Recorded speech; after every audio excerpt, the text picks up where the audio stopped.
a small country on the edge of Europe that pioneered new continents, built a vast trade network, and changed the world for centuries. This is the story of the Portuguese Empire, the first global maritime power that connected West and East.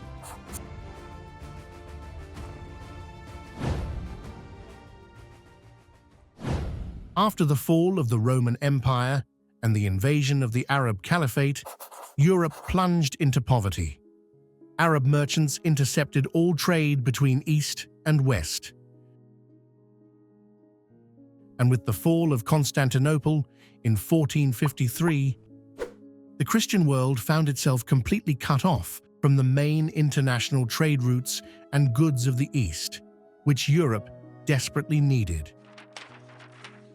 Because of the huge number of intermediaries in Europe, goods from the East cost a huge amount of money, sometimes 15 times higher than in Asia. Kings and feudal lords gladly exchanged their gold and silver for Indian cloth, spices, and Chinese silk.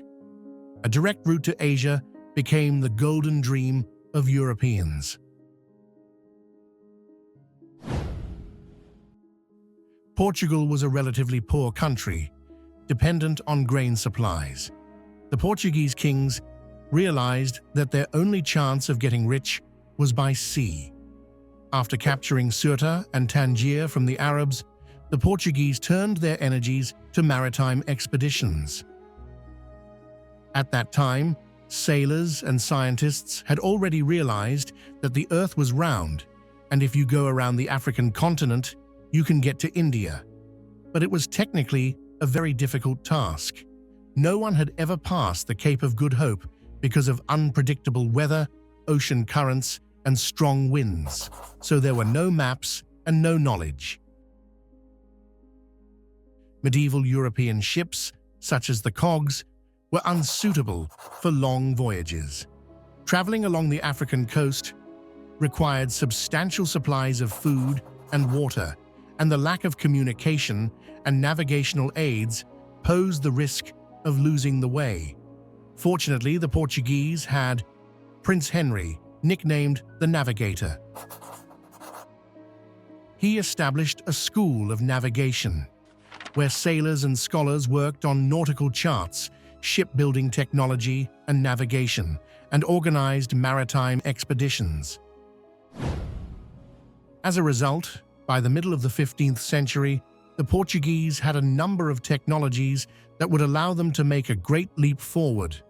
The caravel, a light ship designed specifically for maritime exploration, equipped with a compass and a Latin sail that allowed the ship to sail against the wind.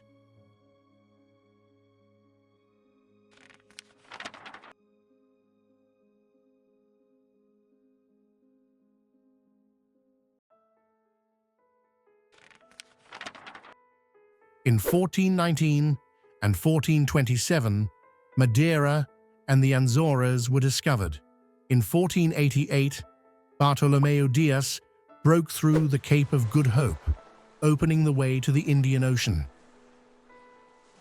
And Alvaris Cabral, in 1500, accidentally stumbled upon Brasilia.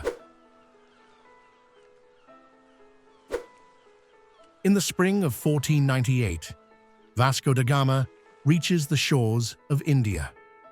From that moment on, the history of the world would change forever.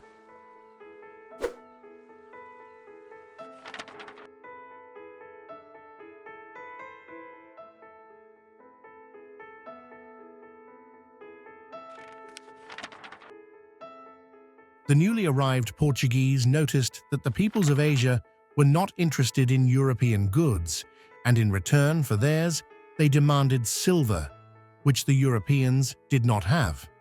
The Portuguese changed strategy. They used better ships and cannons to take over the Indian Ocean trade network by force. They established themselves on the trade routes and plundered maritime caravans. In 1509, at the Battle of Diu, the Indian fleet was defeated. The advantage of European arms became clear. The Portuguese quickly captured several key ports in the Indian Ocean, including Goa, Ceylon, Malacca, Bombay, and Hormuz. At the captured ports and at the intersections of trade routes, they levied duties that amounted to about 60% of the Portuguese kingdom's revenues in the east. Merchants without a license were arrested or executed, and their goods confiscated. Ships had to have a Portuguese-issued passport. The spice trade was monopolized. The Portuguese were keen to access the lucrative Chinese silk market, and so Portuguese Macau was established on a peninsula of the Pearl River Delta in southern China near Guangzhou. Similarly, the colony of Portuguese Nagasaki on the northwest coast of Japan's Kyushu Island was founded circa 1571, giving access to that nation's trade goods, foremost of which was silver. Loaded with cargo for trade, Portuguese ships regularly sailed back and forth between Lisbon, Goa, Malacca, Macau, and Nagasaki, their most eastern colony.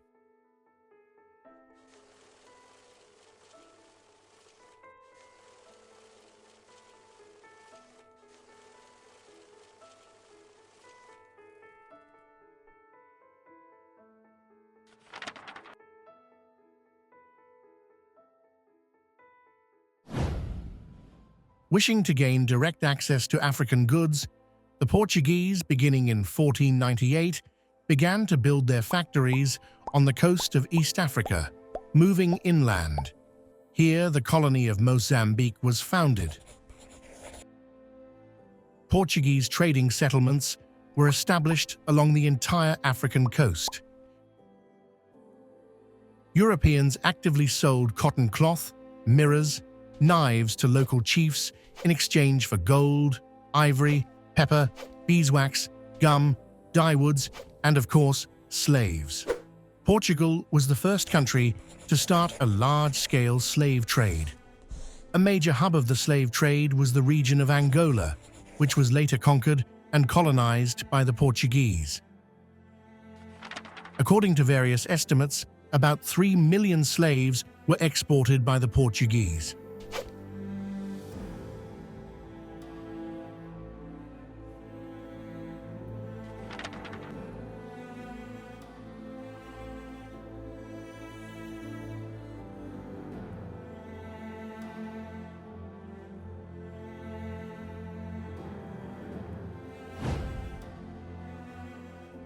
Brazil, discovered in 1500, became the largest and richest Portuguese colony. In the beginning, it was important for the Brazilian timber trade, which did not require large settlements. But over time, sugar and coffee production required deep colonization. Portuguese and other Europeans were settled from Europe to run the colony. Local Indians and slaves were used to work the plantations and mines. Portuguese Brazil was the largest slave market.